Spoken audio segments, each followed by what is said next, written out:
Isigqeba solawulo sikazwelonke kunye nesephondo kumbutho we-ANC siqale ngokugaleleka kwisixeko saseNelson Mandela Bay ukuze kuphonononga ubume bombutho kunye nokuhanjiswa kwenkonzo eluntwini.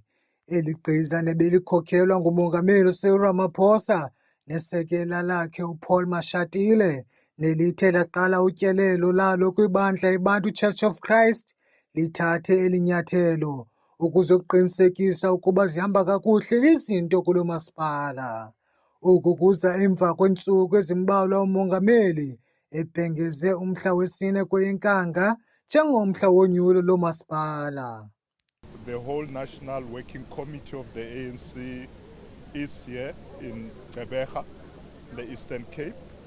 And the reason really is that we want to support our structures on the ground to address challenges of service delivery. This is what we're going to do throughout the country. So it's not only the Eastern Cape. We are starting in the Eastern Cape, but we're going to go to other provinces as well. As you know, that this year we've decided we need to focus on local government, fixing local government. So members of the National Executive Committee will be going to different areas in this town or this city to look at service delivery, whether there are challenges of water, whatever challenges there are there, to address those challenges together with the province. So we are not alone as the NWC. Lo mbutho uye wandwendwela nendawo yamabobusi ebizwa ngokuba kukwaFort elalinebomvu eNew Brighton, ukanti abahlali bakule ndawo bathi i-ANC iyabadanisa.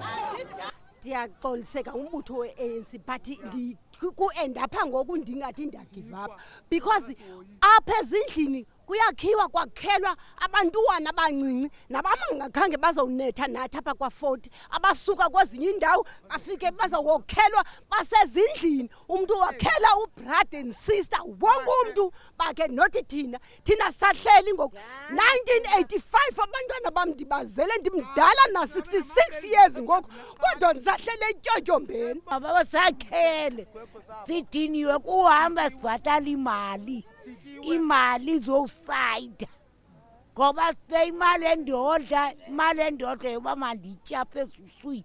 Sinesikhalazo apha kudala 94 sivota apha ookhansela bajike basuke apha bebayi-4 kodwa sakhe sanethelo uthenga ipenshara iphele akude kwakhiwe kodwa kusafuneka sivotile sakhangela ezindlini thina xa kufuneka sivotile. Lo mbutho we-ANC ukwandwendwele nendawo yogutyulo lwelinhle kulo masipala iFishwater Flats. Umongameli uRamaphosa uthi kufuneka iziseko zibe kanti zikulungele ukuhambisa inkonzo ukwenzela kungabikho kucotha ekuhanjisweni kwenkonzo. There has been good progress, and of course I'd like to see much more better progress and faster, but they're working on it. I've now been to the Fishwater Waterworks, and that too has been restarted and is delivering water to the city and cleaning up the water, and I'm encouraging them to take the water from the city and make it more portable to be reused after proper cleaning, so that this facility is able to pay for itself and wash its own face.